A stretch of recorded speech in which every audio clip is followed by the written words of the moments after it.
علم کی خیرات لینی ہے تو مولا علی کی دہلیز پہ آنا ہوگا۔ حضرت مولا کائنات فرماتے ہیں میں نے اپنے ارادوں کی شکست سے اپنے رب کو پہچانا ہے۔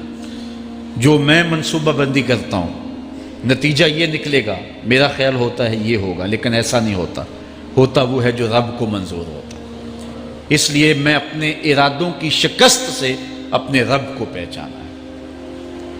حضرت مولا کائنات زندگی گزارنے کا ڈھب، اسلوب اور طریقہ بتا رہے ہیں، سنو۔ فرماتے ہیں خالط الناس مخالطتاً ان متم معہا بقو وان عشتم ہنو الیکم۔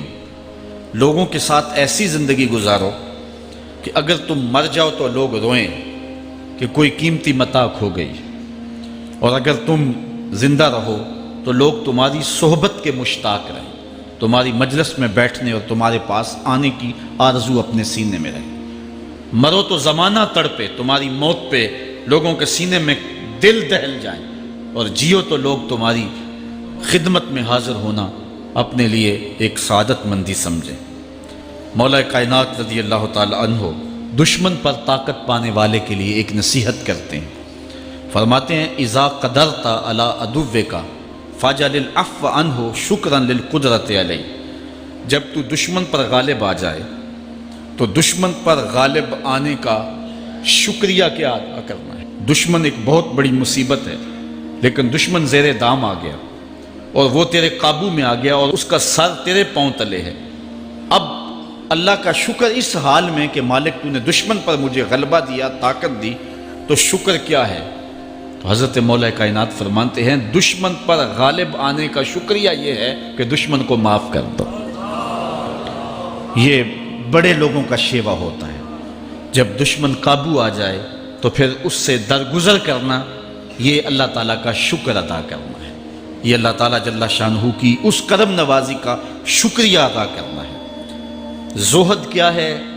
حضرت مولا کائنات رضی اللہ تعالی عنہ کا ایک 4 لفظی فرمان سنیے، اور زہد کی تعریف کتنی خوبصورتی کے ساتھ کی۔ فرمانے لگے افضل الزہد اخفاء الزہد، بہترین زہد یہ ہے کہ زہد کو پوشیدہ رکھا جائے، بہترین زہد یہ ہے کہ زہد کو پوشیدہ رکھا جائے۔ ہم تو اپنی عبادتوں، اپنی نیکیوں، اپنی سماجی خدمات کے اشتہار چھپواتے ہیں نا۔ وہ کسی زمانے میں ہم سنتے تھے نیکی کر دریا میں ڈال، اور اب کہتے ہیں نیکی کر اخبار میں ڈال۔ یہاں زہد، ترک دنیا، اللہ تعالیٰ کی عبادت کا جو ذوق بندے کو نصیب ہوتا ہے، وہ بہترین اور افضل زہد کیا ہے؟ کہا زہد کو پوشیدہ رکھنا، یہ افضل زہد ہے۔ حضرت مولا کائنات کا ایک اور فرمان سنیے، اشرف الغنا ترک المنا۔ بہترین دولت مندی کیا ہے؟ جس کے پاس مربے زیادہ ہیں، جس کے پلازے زیادہ ہیں، جس کا بینک بیلنس زیادہ ہے، جس کے پاس جو ہیں وہ بہت ساری دولتیں ہیں، سونا اور چاندی کے انبار ہیں۔ کون سب سے زیادہ دولت مند ہے؟ افضل دولت مندی کیا ہے؟ تو حضرت مولا کائنات فرماتے ہیں کہ افضل دولت مندی یہ ہے کہ آرزویں ترک کر دی جائیں، ورنہ کھرب پتی بھی بندہ ہوگا تو اس کو چین نہیں آئے گا، قرار نہیں آئے گا، حل من مزید اس کی تباہ میں ہوگا۔ چونکہ آنکھیں نہیں رجتی، پیٹ بھر جاتا ہے، آنکھیں نہیں بھرتی۔ کوزائے چشم حریصاں پر نشد، تا صدف کانے نشد پر در نشد۔ اس لیے حضرت مولا کائنات فرماتے ہیں بہترین غنا اور دولت مندی کیا ہے؟ کہ بندے کی آرزویں ختم ہو جائیں۔ اقبال کہتا ہے تیری دعا ہے کہ ہو میری آرزو پوری، تیری دعا ہے کہ ہو میری آرزو پوری، میری دعا ہے کہ تیری آرزو بدل جائے، میری دعا ہے کہ تیری آرزو بدل جائے۔ تو یہ بہترین غنا ہے کہ بندے کی آرزویں مختصر ہو جائے، ورنہ انسان جس حالت میں بھی ہو وہاں مطمئن نہیں ہوتا۔ کروڑ پتی ارب پتی کو دیکھتا ہے، ارب پتی کھرب پتی کو دیکھتا ہے، کھرب پتی اپنے سے آگے دیکھتا ہے۔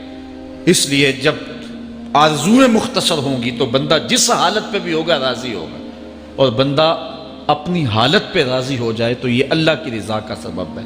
حضرت مولا کائنات کا ہی ایک قول ہے، جو اللہ کے عطا کردہ تھوڑے رزق پہ راضی ہو گیا، اللہ تعالیٰ قیامت کے دن اس کے تھوڑے عملوں پہ راضی ہو جائے۔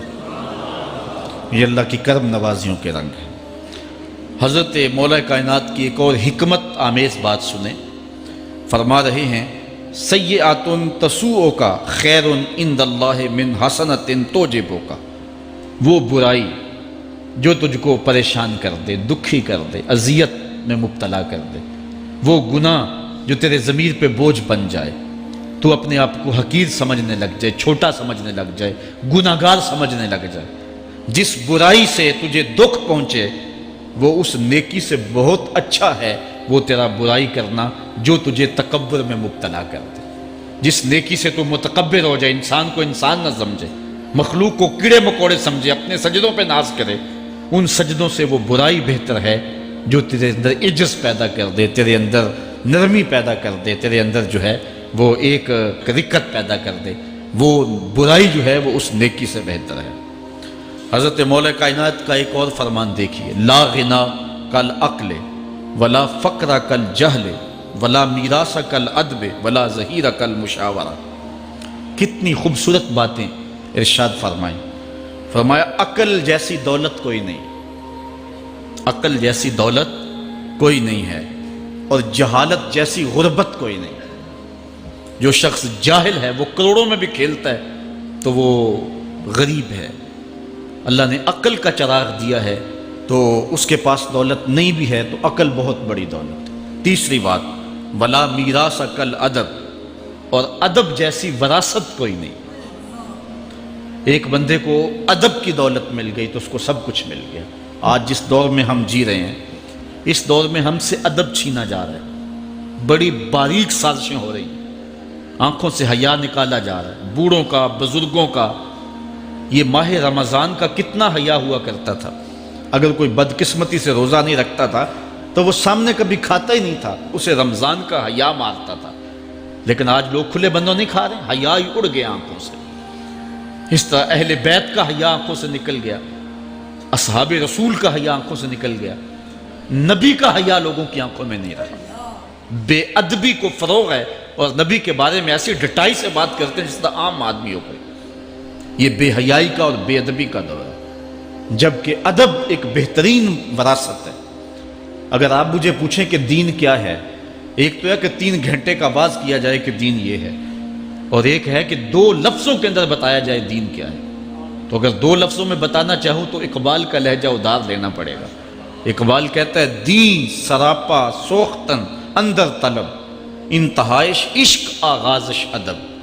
طلب محبوب میں تڑپنے کا نام دین ہے، ادب سے شروع ہوتا ہے عشق پہ ختم ہو جاتا ہے۔